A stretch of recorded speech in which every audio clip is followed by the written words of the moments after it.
Good morning friends. आज की class हमारा है नर्सिंग फंडामेंटल। नर्सिंग फंडामेंटल इसके पहले की वीडियोस में आपने देख चुके होंगे क्या कि नर्सिंग फंडामेंटल का इंट्रोडक्शन मैंने बताया हुआ है। आज मैं नर्सिंग फंडामेंटल के इंट्रोडक्शन के बाद बताता हूँ क्या कि नर्सिंग ऑफिसर या नर्सिंग हॉस्पिटल में वर्क कैसे करते हैं। उनका बिल्कुल इनिशियल पोजीशन पे जो वर्क होता है वो क्या होता है, तो इसके बारे में हम अगर बात करें तो द नर्सिंग प्रोसेस आज का टॉपिक है क्या, द नर्सिंग प्रोसेस। इसमें है डिफिनेशन की बात करेंगे। The nursing process is a systematic rational method of planning and providing individualised nursing care. मतलब क्या कि यहाँ पे नर्स प्रोसेस जो होता है सिस्टमेटिकली ढंग से किया जाता है, सिक्वेंसली किया जाता है, वो उसको हम बात करेंगे मेथड्स ऑफ प्लानिंग। क्या बोलेंगे? मेथड्स ऑफ प्लानिंग के अंतर्गत इसको लेंगे।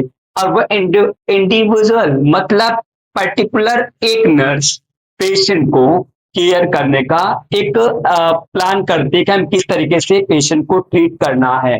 तो इसके लिए हम बात करेंगे स्टेज। स्टेप होता है five. Five steps of nursing process. Nursing process जो होता है वो फाइव स्टेप में डिवाइड किया गया है। उसके लिए हम शॉर्ट में लिखे हुए क्या, ADPINE।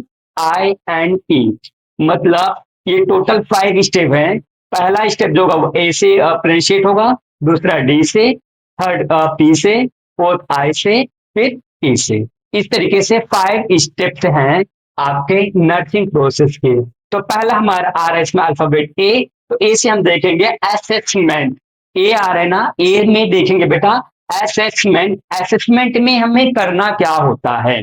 असेसमेंट में करना होता है collecting, organising and validating data. अब हमें क्या करना है? कलेक्ट करना है। क्या कलेक्ट करना है? ऑर्गेनाइजिंग एंड वैलिडेटिंग डाटा को कलेक्ट करना रहता है। अब हम बात करेंगे किसका डाटा?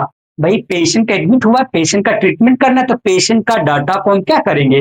हम कलेक्ट करेंगे। अब जैसे बात करेंगे यहाँ पे जो डाटा कलेक्ट करेंगे about the patient health status.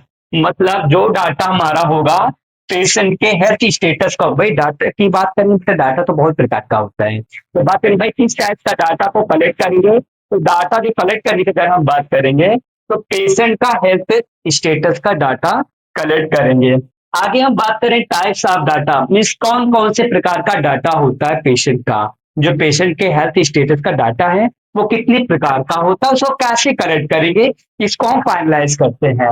यहाँ पे फर्स्ट आ रहा है सब्जेक्टिव डाटा। क्या आ रहा है बेटा? Subjective data. सब्जेक्टिव डाटा के अंतर्गत क्या आएगा? सब्जेक्टिव डाटा के अंतर्गत आएगा, एग्जाम्पल की बात करें जैसे डॉक्टर बात करेगा पेशेंट से कि भाई आपको प्रॉब्लम क्या है, तो डॉक्टर जब बात करेगा या नर्स जब बात करेंगे पेशेंट से कि प्रॉब्लम क्या, तो पेशेंट बताएगा कि साहब मुझे दर्द हो रहा है, मेरे शोल्डर में दर्द हो रहा है या मेरे सर में दर्द हो रहा है। दर्द हो रहा है जो डॉक्टर या नर्स को पेशेंट बताता है। बात को समझिएगा बेटा, सब्जेक्टिव डाटा में क्या आएगा? जो पेशेंट नर्स या डॉक्टर को बताता है अपने एबनॉर्मल चीज के बारे में, वो जो होता है सब्जेक्टिव डाटा होता है। जैसे दर्द हो रहा है या फिर रूटीन उसका डिस्टर्ब चल रहा है, जो भी चीजें बताएगा वो किस में आ जाएगा? वो आ जाएगा सब्जेक्टिव डाटा के अंतर्गत। अब हम बात करेंगे ऑब्जेक्टिव डाटा। ऑब्जेक्टिव डाटा क्या है? ऑब्जेक्टिव डाटा जो आप मतलब मेडिकल स्टाफ खुद पेशेंट का चेक करता है वो होता है ऑब्जेक्टिव डाटा। अब चेक करने की बात करेंगे, बीपी चेक करेंगे आप, पल्स रेट चेक करेंगे आप, फीवर चेक करेंगे, वाइटल साइन चेक करेंगे। जो आपके फाइव वाइटल साइन होते हैं वो किसमें आ जाएंगे? वो आ जाएंगे आपके ऑब्जेक्टिव डाटा में। फिर हम बात करेंगे बेटा next step two. Step first हमने बताया असेसमेंट, और स्टेप टू की बात करेंगे तो आ रहा है यहाँ पे डी से डायग्नोसिस, मतलब नर्सिंग डायग्नोसिस। अब बात समझिएगा, डायग्नोसिस के सामने हमने बेटा पे नर्सिंग ऐड क्यों कर दिया? क्या रीजन है? नर्सिंग हमने ऐड कर दिया डायग्नोसिस में इसलिए क्योंकि डायग्नोसिस जो होता है बेटा वो दो प्रकार का होता है। एक तो नर्सिंग डायग्नोसिस होता है और दूसरा मेडिकल डायग्नोसिस होता है। जो मेडिकल डायग्नोसिस होता है वो medical diagnosis of various type, मतलब बहुत प्रकार का है। भाई वो आपका जो है रेडियो से भी हो सकता है, ब्लड से हो सकता है, स्पेसिमेन आपका कलेक्ट करके, अलग अलग तरीके से जो मेडिकल के जो होते हैं टेस्ट पेशेंट को कराए जाते हैं, वो मेडिकल डायग्नोसिस में आएगा। लेकिन बात यहाँ पे क्या हो रही है, बात हो रही है यहाँ पे नर्सिंग डायग्नोसिस की हो रही है। तो बेटा वो सेकेंडरी मैटर होता है कि मेडिकल डायग्नोसिस होगा पेशेंट का अकॉर्डिंग टू प्रॉब्लम। लेकिन हम यहाँ पे बात करेंगे नर्सिंग डायग्नोसिस। मतलब मैंने बताया कि 5 स्टेप में पहला असेसमेंट, दूसरा डायग्नोसिस, और जो दूसरा जो डायग्नोसिस यहाँ पे आ रहा है बेटा, डायग्नोसिस वो मेडिकल डायग्नोसिस की बात नहीं हो रही है। फर्स्ट हम प्रायोरिटी देंगे मेडिकल डायग्नोसिस से पहले प्रायोरिटी जो हमें देना है वो नर्सिंग डायग्नोसिस का देना है। यहाँ पे बच्चे कंफ्यूज हो जाते हैं कि डायग्नोसिस का मामला आया तो हम करेंगे क्या, कि जो डॉक्टर लिख करके देंगे डायग्नोसिस वही डायग्नोसिस के लिए है। तो नहीं, पर वो डायग्नोसिस तो मेडिकल डायग्नोसिस हो रहा है, लेबोरेटरी वाले कर रहे हैं, सिटी एक्सरे एमआरआई या अल्ट्रा वाले कर रहे हैं ना। लेकिन यहाँ पे हम नर्सिंग प्रोसेस बता रहे हैं, ना किसी अदर का प्रोसेस। तो नर्सिंग जो करेगा डायग्नोस उसी को हम इन्वॉल्व करेंगे इसमें। तो नर्सिंग डायग्नोस क्या करेगा बेटा, नर्सिंग डायग्नोस करेगा यहाँ पे identifying the patient problems, patient का प्रॉब्लम कहाँ पर है। जैसे किसी पेशेंट ने बताया कि मेरे पेट में दर्द है, पेट में दर्द है तो पेट में क्या होल एब्डोमिन है, उसमें हाइपोकॉन्ड्रिक रीजन होता है, कहाँ पे है। तो वो सारी चीजें आपको पता होना चाहिए, पूरे टोटल जो रीजन होते हैं आपका एब्डोमिनल का वो याद होना चाहिए। नहीं याद है तो नेक्स्ट में इसको हम आपको आगे को डिफाइन करेंगे। अभी हम बात करेंगे बेटा diagnosis identifying the patient problem, patient के प्रॉब्लम को नर्स या मेडिकल स्टाफ क्या करेगा, वहां पर उसको आइडेंटिफाई करेगा बेस्ड ऑन द असेसमेंट। किस पे, जो कि असेसमेंट पर बेस्ड होगा, असेसमेंट पर निर्धारित होगा। पर असेसमेंट कैसे, कलेक्टिंग डाटा, आप मैंने बताया एक होगा क्या जो पेशेंट बताएगा, दूसरा पेशेंट जो बताया है वो, और दूसरा जो आप एसेस करेंगे। कैसे एसेस करेंगे भाई, चेक करेंगे। बताया उन्होंने कि पेन हो रहा है, पेन पेन किस जगह पे हो रहा है, तो उसको डॉक्टर क्या करते हैं, नर्सेस क्या करते हैं, उस जगह को टच करके पाल्प करके फिर चेक करते हैं कि यहाँ पे हो रहा है, किस जगह पे हो रहा है। तो उसको फाइंडिंग लिखते हैं कि यहाँ पे पेशेंट को पेन है। वो लिखते हैं कहाँ पे बेटा, एनसीपी में लिखते हैं। एनसीपी क्या होता है, नर्सिंग केयर प्लान। क्या होता है, nursing care plan. Nursing care plan की बात करेंगे बेटा तो वही नर्सिंग प्रोसेस की बात आ जाएगी उसमें। लेकिन नर्सिंग केयर प्लान सबका किसी एक डिजीज का अलग अलग होता है, ऐसा नहीं कि एक डिजीज का सेम टू सेम वैसे होगा, थोड़ा बहुत डिफरेंट होता है, ज्यादा डिफरेंट नहीं होता है। वो एनसीपी जो होता है नर्सिंग केयर प्लान, उसमें पूरे 5 स्टेप को लेकर के बनाया जाता है। फर्दर हम आगे आपको बताएंगे। अभी हमने क्या बताया बेटा, डायग्नोसिस, जहां बड़े कंफ्यूजन होता है डायग्नोसिस में लोग समझ के चलते हैं कि मेडिकल डायग्नोसिस की बात हो रही, तो मेडिकल डायग्नोसिस की बात नहीं हो रही, यहाँ पे बात हो रही नर्सिंग डायग्नोसिस की। नर्सिंग डायग्नोसिस कैसे होगा, असेसमेंट के आधार पर, असेसमेंट के आधार पर जो पहचान होगा पेशेंट के प्रॉब्लम्स का, वो होगा आपका नर्सिंग डायग्नोसिस। तो इस तरीके से अब तक बेटा मैंने कवर किया 2 ऑब्जेक्टिव। अब हम तीसरे की ओर चलते हैं। तीसरा हमारा जो होगा,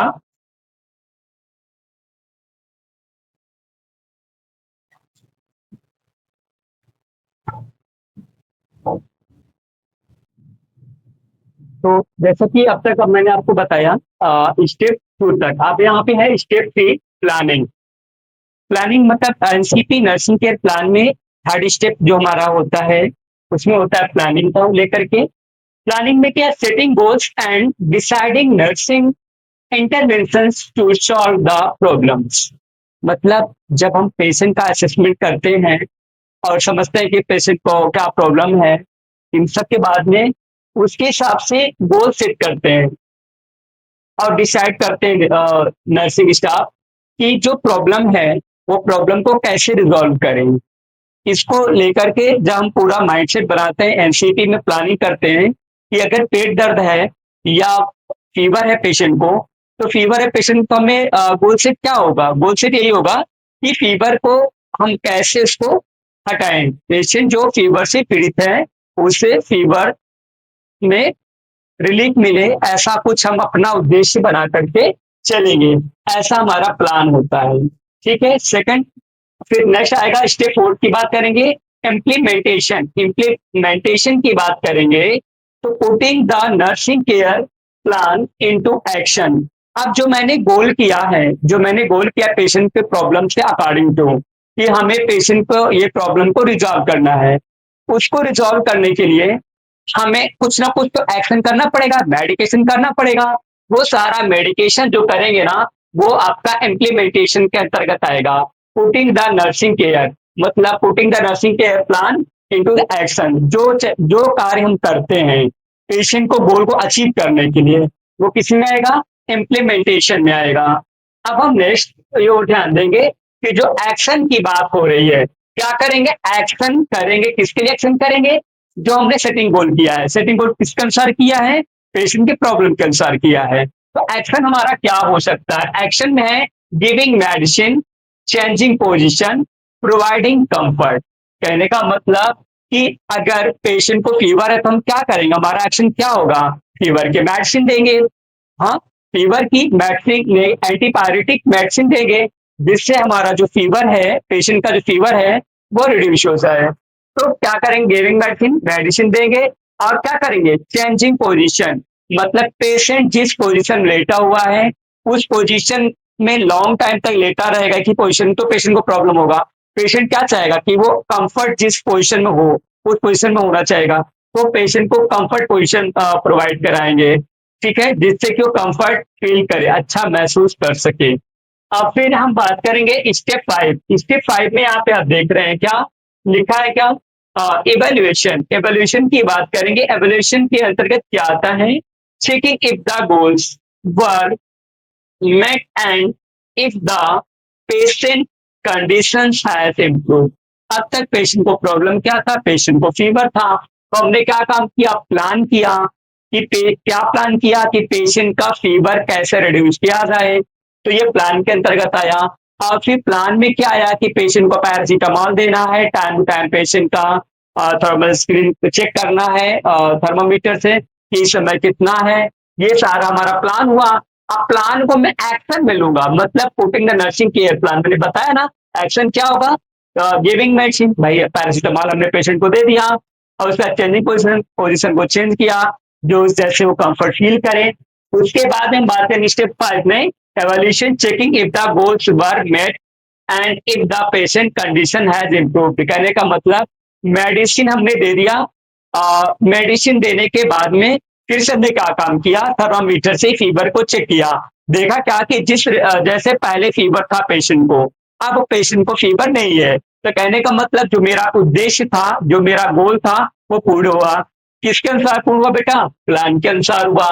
फिर उस पर हमने क्या किया? इम्प्लीमेंटेशन किया, मतलब प्लान के अनुसार मैंने कार्य किया। कार्य में मैंने क्या किया था? पैरासीटामोल दे दिया था, पोजीशन को उसके चेंज कर दिया था, जिससे पेशेंट अच्छा महसूस कर रहा था। अब एवोल्यूशन की बात किया हमने। सब कुछ इतना करने के बाद में रिजल्ट जो आउटपुट निकलता है वही एवोल्यूशन होता है। बात करें एवोल्यूशन क्या है? सारी प्रक्रिया करने के बाद में जो रिजल्ट आउटपुट होता है वो होता है आपका एवोल्यूशन। तो आज आपका हमने नर्सिंग फंडामेंटल का नर्सिंग प्रोसेस चैप्टर कंप्लीट कर दिए हैं।